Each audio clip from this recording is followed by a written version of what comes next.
Ladies and gentlemen, thank you for staying with us. I guess we're going to have this conversation. It's a short discussion of 45 minutes with two panelists. And we're going to focus on North Korea and the new challenges it poses to the rest of the world. I'm going to be quick on presentation of our guest this morning. It's much more like a follow-up of what we've listened a few minutes ago on the Titans and the international deal. It's much more like a case study on North Korea. So Mark Ellenbogen, you know him. You've been listening to him a moment ago.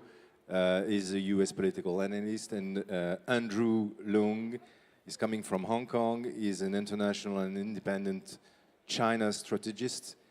And both of these gentlemen have held important positions either on Hong Kong administration or the US administration. So it's interesting, they're both analysts and also actors of the international diplomacy. Well, as you all know,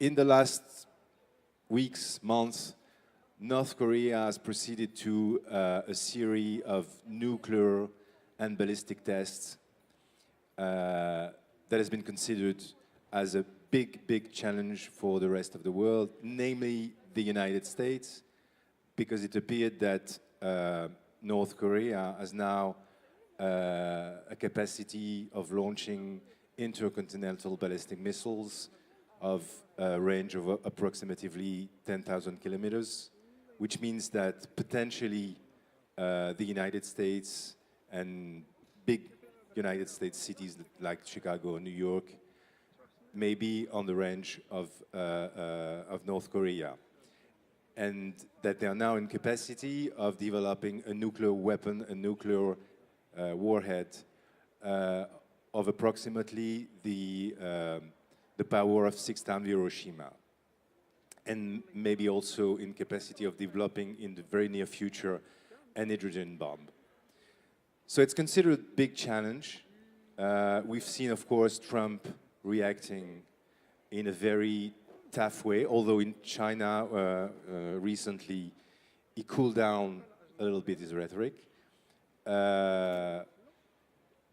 wishing for a dialogue, opening the door for a dialogue with North Korea, even though we don't see very clearly in what way this dialogue is possible with this regime.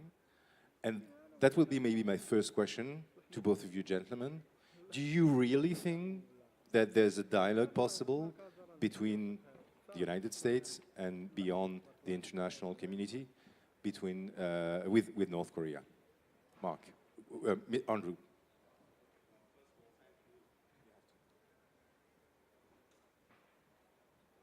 Yeah, okay, thank you.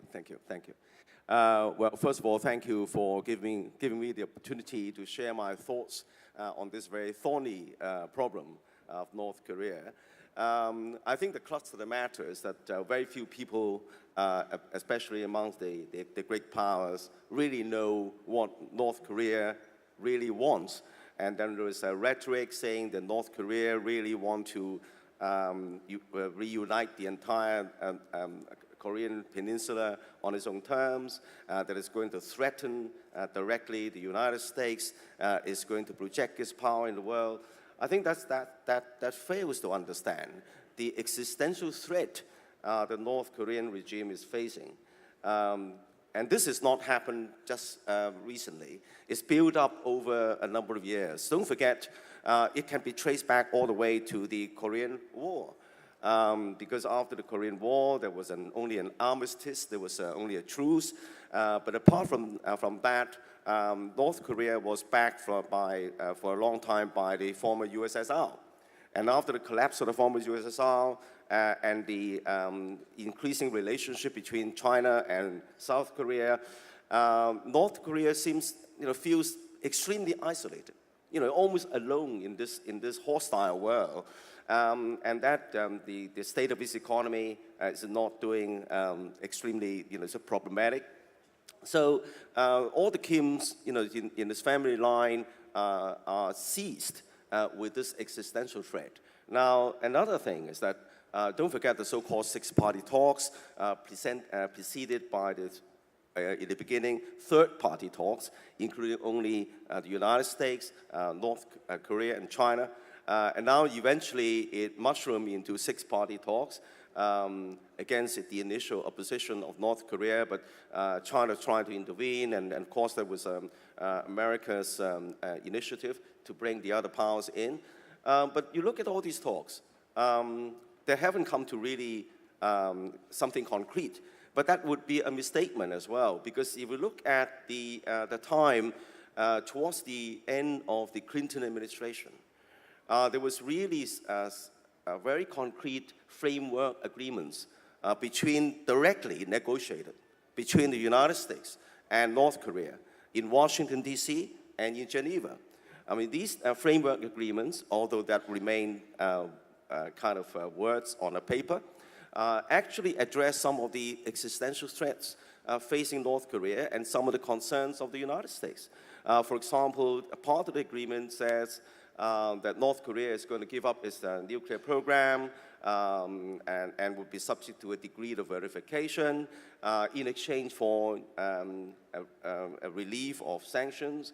But then in the end, American internal politics intervene, and then you have September 11, you have George W. Bush, and then the neocons came on the scene, and they don't trust North Korea. And in fact, under President Bush, with this fight on terror, North Korea was named as part of the art of evil.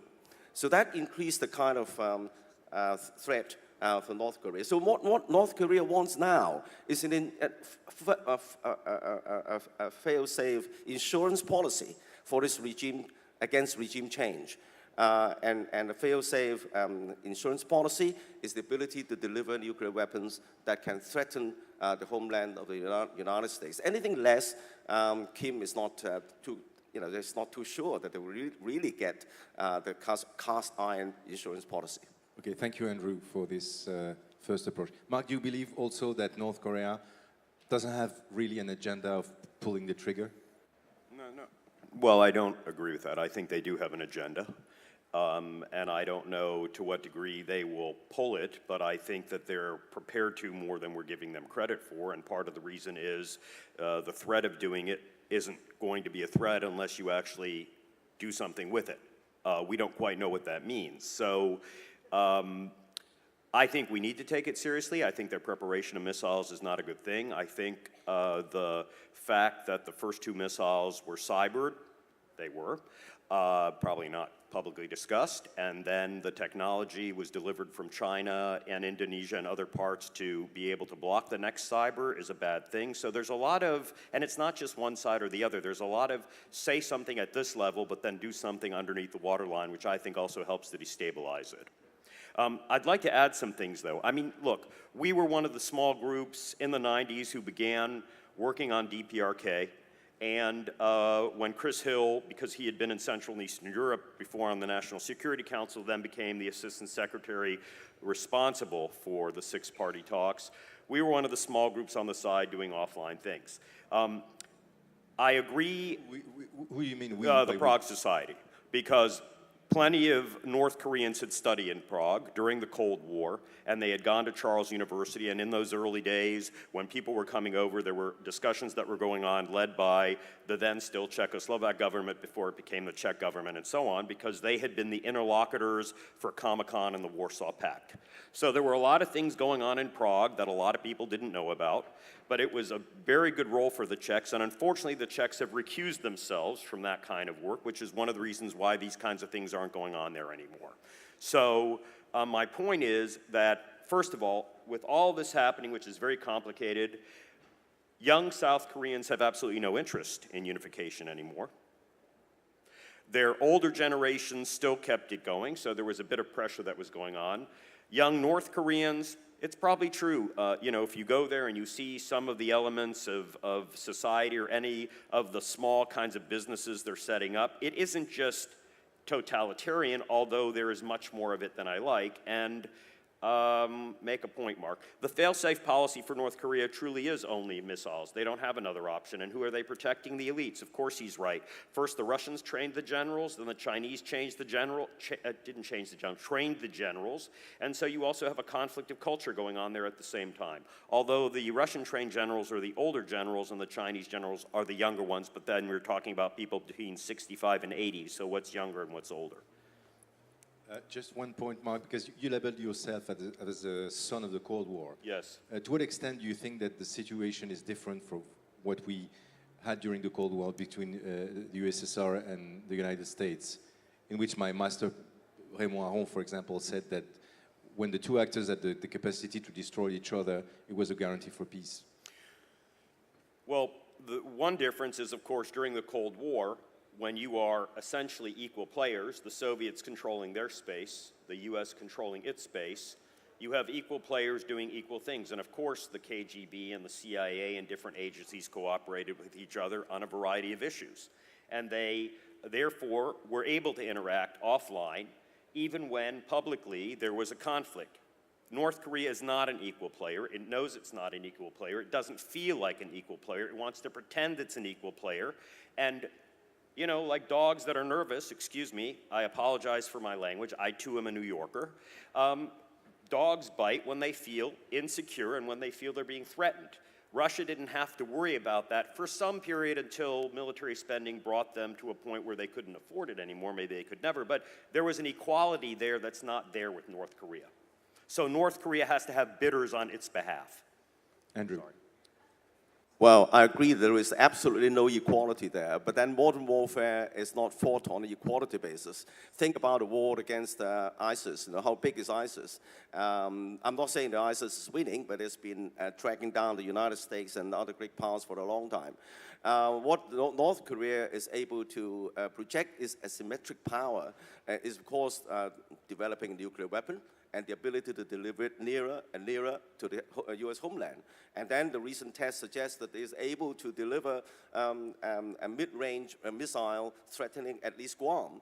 And then according to think tanks in the United States, North Korea is within a couple of months of being able to deliver maybe a miniaturized nuclear weapon, at least over the space above the United States. And that would be very, very threatening, even though it's not going to, to conquer the United States. But that's sufficient asymmetric power. Now, I'd like to come back to the kind of the solutions we're talking about. So, you know, almost every day, the economists and other state ministries and so on and so forth only think about sanctions.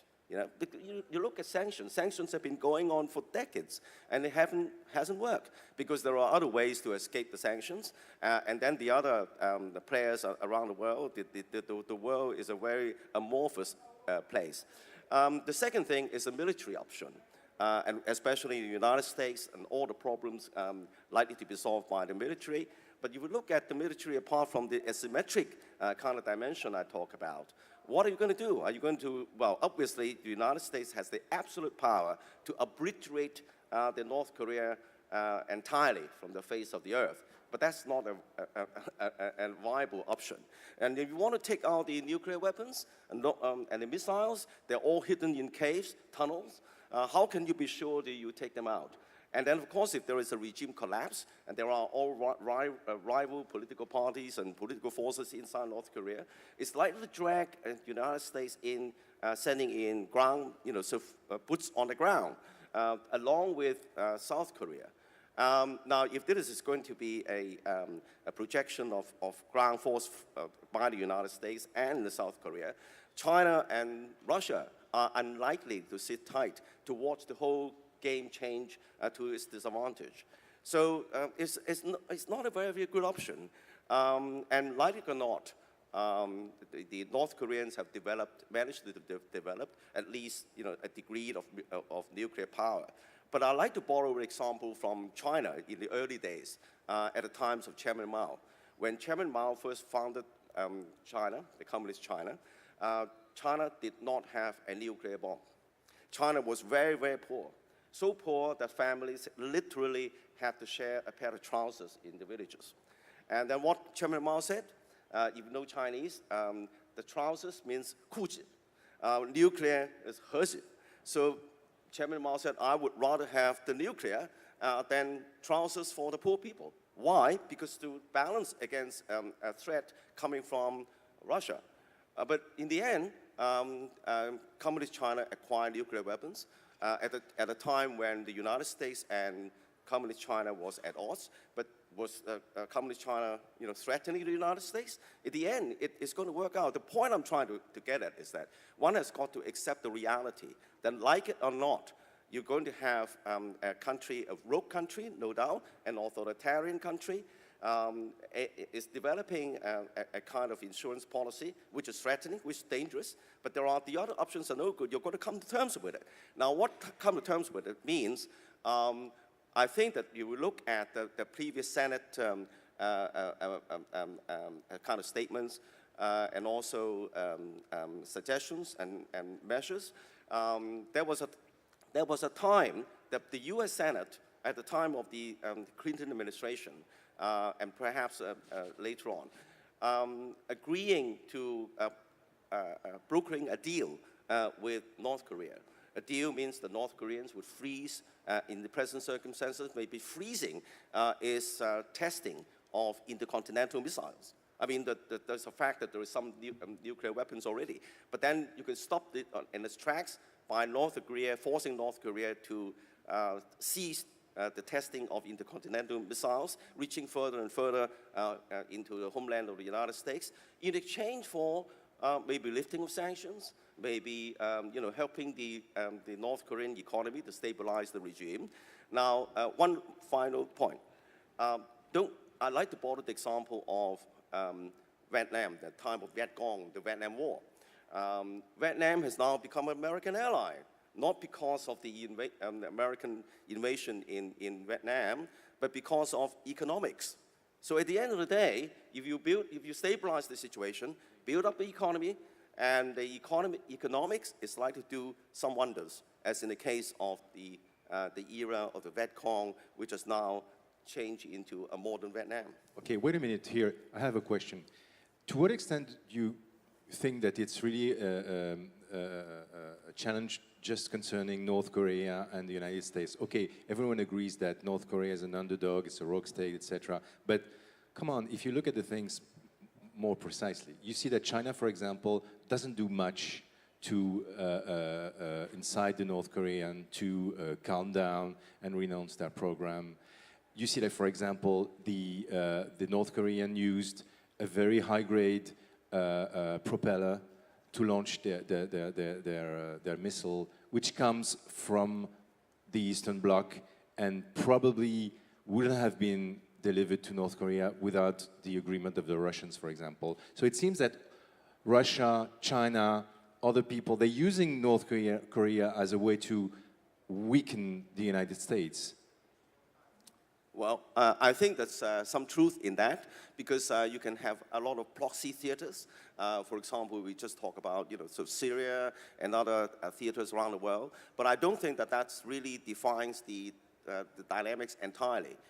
For China, what China doesn't want is a kind of implosion of the North Korean regime, causing humanitarian crisis, but also spilling mainly into China. Don't forget, China has a very, very long border with North Korea, 1,300 kilometers border, and then it's going to be a huge crisis.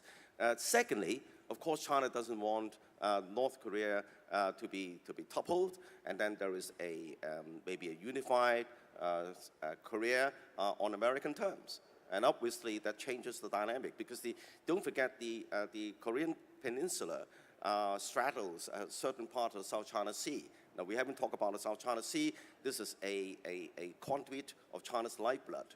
So I think that there are larger geopolitical considerations. So what China wants to do is to stabilize the system, hopefully to change the regime for the better, as in the case of Vietnam, so that it becomes a modern economy, less belligerent, and hopefully on friendly terms with China.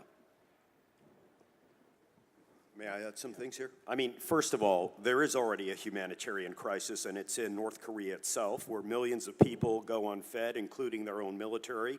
It's been going on for years, and so to kind of extrapolate this just because they're now going to be coming over to China and across the border, and I agree it's an issue, doesn't mean the whole thing. And for all it's good or bad, North Korea has been a ping pong ball between particular interests. And so it's used for the US on its interests, by China on its interests, on Russia for its interests during different periods back and forth. And of course, the truth is, with sorry, all right, it wasn't you. Cheers. The interest in doing anything in North Korea has had very little to do with North Korea itself. The one country that in different periods was actually trying to look out for North Korea were the South Koreans when they still had an interest in unification before this young generation came. Of course it's asymmetric warfare, Mr. Leong, and that doesn't mean it's a good thing, but the fact is the North Koreans have always been somebody's bidder. They've either been the Russians' bidders or the Chinese bidders, or, well, the US bidder doesn't work, but different colonial times. So what does that mean about now? You know, I agree with you that we need to be going back, and I've been a supporter of the SixParty Talks. After all, that's how we somehow got involved with this. But I still think that this kind of idea of walk softly and carry a big stick is important. And, you know, the North Koreans couldn't possibly have the technology without other people delivering it to them. And so they're getting it because other countries are delivering it to them. They're getting it, they're getting food and other things. Can you name them? Sure. China, Indonesia, Central and Eastern Europe. There are plenty of even German companies, unfortunately, that behind the scenes have been involved with these things, much to the chagrin of the German government. And so the fact is, it's a playing field. Everybody wants to try out their new methods, and the net result is the person who loses out on this is North Korea. Now, that's quite simplistic, but the fact is, I wrote a column some years ago in which I said, paying the bill. And I went through and said how much money we needed to bribe governments and how much money we needed to actually implement things. And I said it would make more sense to each of the generals $100 million at the time, and then to invest several billions than what it's going to turn into, which is now going to be God knows how many billions. And I know a lot of people didn't like my point of view, but you know, you have to also understand how things tick, and the Chinese do a very good job of that. And that's one of the things that they're doing worldwide, and I actually respect it. And an understanding, and to change the dynamic, now to become internationalists. You know, and the Chinese have a complicated background, but they have a great and grand background. The Russians have a little different interest. Look, I think the United States should be present. I was asked this in the last panel, because I still think that in a negative scenario, we are still a better superpower than the options. Yeah, we do things because of our own selfish interests, but I still do think there are values we espouse that are not as brutal as China, that are not as brutal as Russia, and that doesn't mean you have to treat people with disrespect, but I think you have to call a spade a spade. Well, just one more question for you, Mark. We have to admit that something has changed with Trump. Yes. That for the first time, we have a US president that a lot of people are looking at him and say, well, this guy probably can trigger an atomic bomb, for example, to solve a problem. No one would have believed that from Obama or Clinton or even W.J. Bush, right? Look, as a New Yorker, many of you have been to New York, I hope. If not, come. We need smart, good people of all backgrounds. But you know, New Yorkers, we get into everybody's face. We're not like the Chinese, polite and nice and thoughtful. We mouth off to each other, we say rude things to each other, and then you turn to the person and say, okay, when are we going to lunch? And you go to lunch. So, you know, Mr. Trump has dynamics that other people don't understand because they haven't been around somebody like him and the way he does business. It's you know, I grew up on a farm. And you showed up in the morning and the dogs were trained to bark at you to protect the cows and so on, but the fact is when you went up to them to pet them, they were happy that you were doing it. You know, Trump is a different person inside than he appears publicly. So my answer is I think he is more thoughtful than people give him credit for. Okay. Andrew? Well, I generally agree with you, but only to a certain extent. And I think the fear is that Trump's finger on the nuclear button. Not that he would press it arbitrarily, but then there is a question of escalation. as far as escalation is concerned, we can start off with maybe bombing North Korea. And then what would North Korea do? Immediate collateral damage would be Seoul. Don't forget Seoul is only less than 100 miles from North Korea. And there are thousands of ordinary artillery, heavy artillery, where they can obliterate millions of people in Seoul. That's the first collateral damage. So is America going to do that? And once that happens, the whole thing will escalate because the Korean Peninsula will be destabilized. And if South Korea is attacked, South Korea is going to send soldiers into North Korea, and then the United States is trying to help and sending these armed forces there. And as I said before, this is going to drag in Russia, China, and then before you know it, this could escalate into a potentially catastrophic nuclear war. So I think that this is the danger. The danger is that short-termism and also do something first. I mean, it's very, very typical of New York, isn't it? I mean, well, let's do something. Don't just sit there without realizing the consequences, without accepting the kind of realities. So I think that I agree with you that you need to have both sides. Strong sanctions, for example, endorsed by the United Nations. China is now trying to play ball. But to the extent that it's going to destabilize the regime immediately, I don't think China would agree. So, yeah, thank you. Yeah. Look, just because you react to something doesn't make it wrong. When a New Yorker sees a woman with a baby carriage being pushed off the street and a truck is coming, a New Yorker is going to jump in the street and is going to push the baby carriage out of the way, and it's going to pay the price. Europeans are going to have a discussion to form a committee to make the discussion, and by the time they try to save the kid, the car is going to be in Kazakhstan. And most systems react. So being reactive doesn't necessarily have to be a bad thing. And reactive doesn't have to be in a military context. I criticize heavily the United States pulling itself and recusing itself out of things and using drone attacks because I think there is a place for being proactive without being where you try to threaten people, where you are using military technology. Projecting, being proactive is like in a relationship where you discuss things with each other even though you're having a fight, and there's a big place for that, and I think it's bad news that the United States is recusing itself, and especially not just in North Korea. Okay, we'll have to believe Mark on face value and the fact that Trump is the ordinary New Yorker, that big mouth, but at the end is going to have lunch with North Korea. I agree. Even though it's with a big spoon. Well, it might not be himself, but anyway. Okay. Maybe we can continue on China for a moment, because as Trump case, we've done it. China, Andrew, what do you think? China has been very clear. It says, okay, we can do something with North Korea, provided that the United States, for example, ends its cooperation with Japan or with South Korea, which is unacceptable, of course, for the United States. So what we see is China having unacceptable demands for engaging itself in solving the North Korean problem. What do you think? Well, if you look at the history of the SixParty Talks, and I do recommend you to read a 20-page paper in the national interest, written by Madame Fu Ying, who is the chairperson of the China Foreign Relations Committee. She happened to be the ambassador in London when I was there. As within quotation marks, if Hong Kong was a country, I would be ambassador. So I know her personally. And it's a very, very good paper describing facts. Nothing, no glossing over, trying to really make a great effort, trying to all the parties together. There was a time, the so-called third-party talks, but actually it's not third-party talks. It's party A to talk party B to party C, because President Bush sort of gave specific instructions not to just talk directly with the North Koreans. And so China even have to arrange a special room, according to that paper, in a side room separated by plants, so that after the long meeting they can have a coffee and then they can talk to one another. But this is no dialogue. This is the, it's a dialogue of two, not a dialogue of three. So I think that the mindset has got to be broken, that you really have come to face of it. In fact, President Trump did say that he doesn't mind talking directly to Trump, maybe over the hamburger. And then also even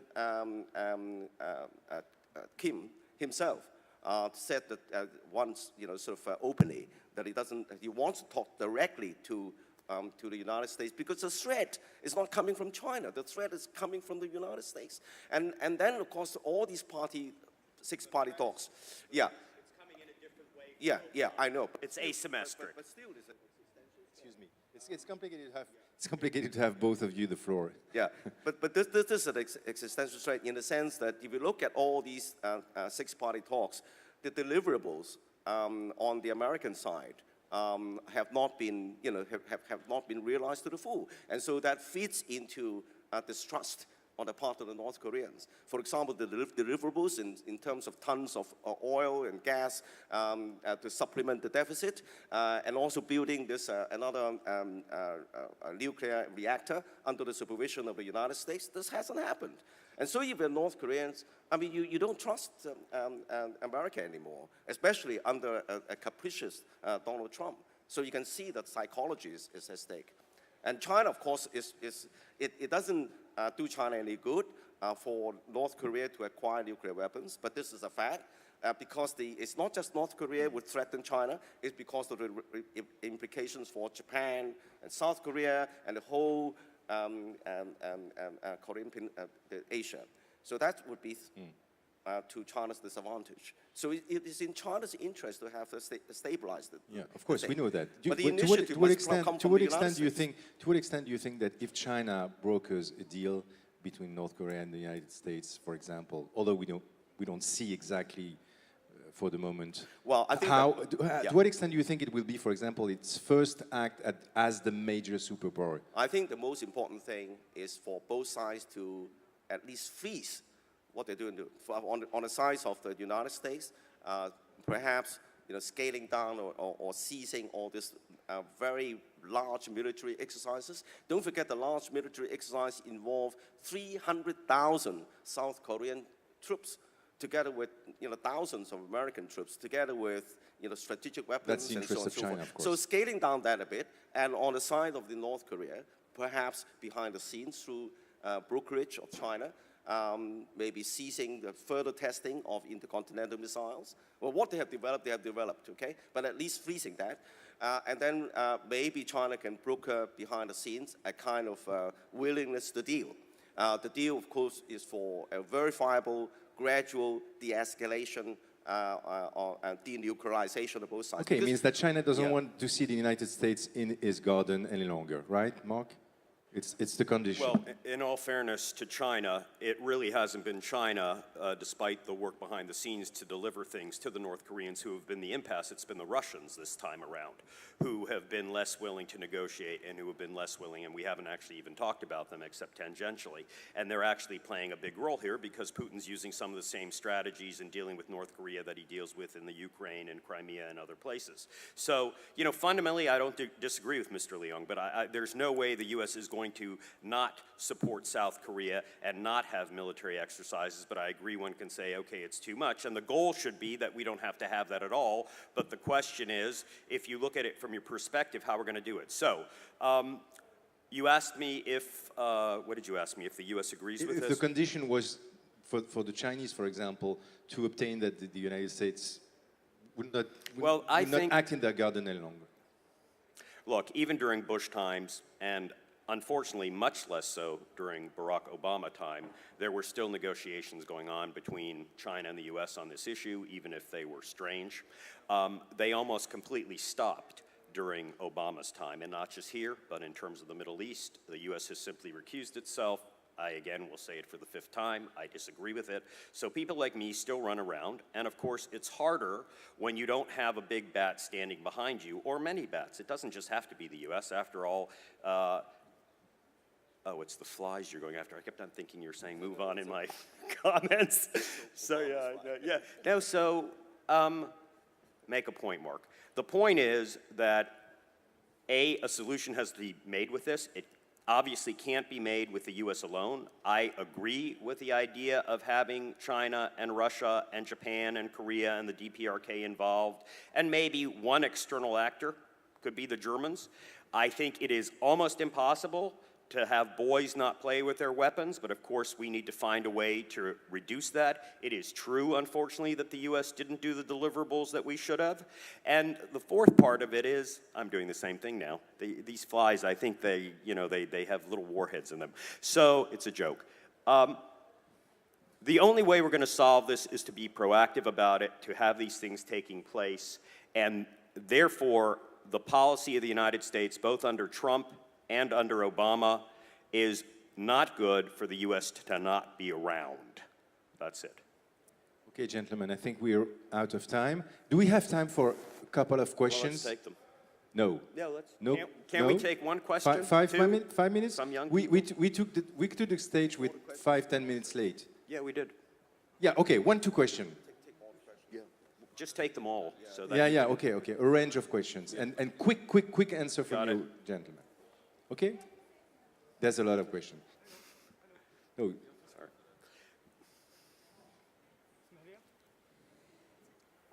لي تساؤل واحد هو ماذا لو Wait a ماذا minute. سيحصل Sorry, ma'am.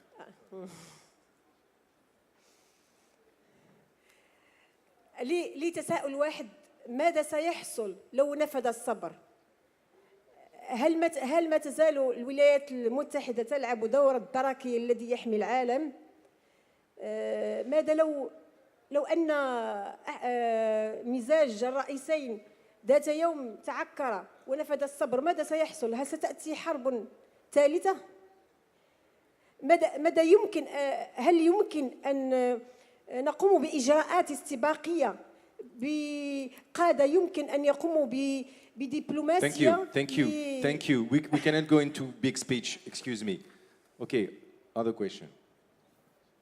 Sorry. What are the views of the U.S. on the solution, potential solution? On what? The potential solutions. What are your solutions, the U.S.? What do you propose? Rather than denuclearize the North Korea. Thank you.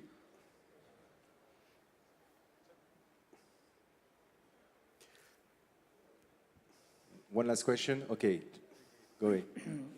Hussein bin Mohammed, I'm going to ask, not why the Americans try to defend the world or protect the world, why the Chinese keep North Korea threatening the peace and security in the world? I think we've answered this question, but anyway, we don't have more time for more questions, I'm sorry. We have to leave the floor for the next session. Okay, who can answer?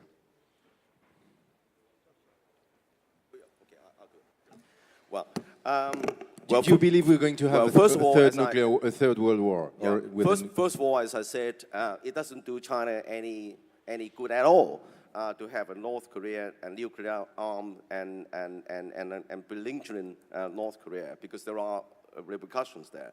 Now, what we're going to do, now I think that it's really a very grave threat to the world order. As I was saying, if we're not careful with Trump's finger on yes, the but they're keeping North Korea as a bargaining chip against the US, right? No. Because it affects not only the United States, it affects not just the region, but the rest of the world, because all the great powers will be drawn in. Now, I think that there's some urgency for that, because the urgency is because the North Koreans are likely to test maybe a hydrogen bomb over the Asia Pacific. Because the range would be long enough, again, to reach the United States in the coming months. So that the window is narrowing, so the time is ripe. And I thought that when President Trump was in Beijing, I'm sure that he would have raised this issue about North Korea. What they have agreed, of course, is not in the statement, but I think that it's time to really come to a deal. Behind the scenes at first, and reaching to a bilateral, verifiable peace pact between the North Koreans and the United States, and also supported by all the other powers, and supported also by, in exchange for lifting of sanctions and economic aid and so on. Thank you. Sorry, Andrew. 1 minute. I'm a child of the Cold War. Yes, the threat of a third world war is there. It was during Soviet-US times too, but don't forget that it was Richard Nixon, who was a conservative and espoused these kinds of policies, who then broke the relationship and made us have negotiations with China and Russia. Solutions, I think we've talked about some of them. I will say walk quietly and carry a big stick is still okay. And I won't answer the question about China. Safe to say that I think that despite all of President Trump's rhetoric, there's more going on behind the scenes than you realize. And I don't mean that in a threatening way. That's it. Thank you. I'm sorry for the questions you have, and we don't have the time to take them. Thank you very much. Thank you, Andrew, and thank you, Mark, for excellent remarks. And I'll see you this afternoon at 2 o'clock.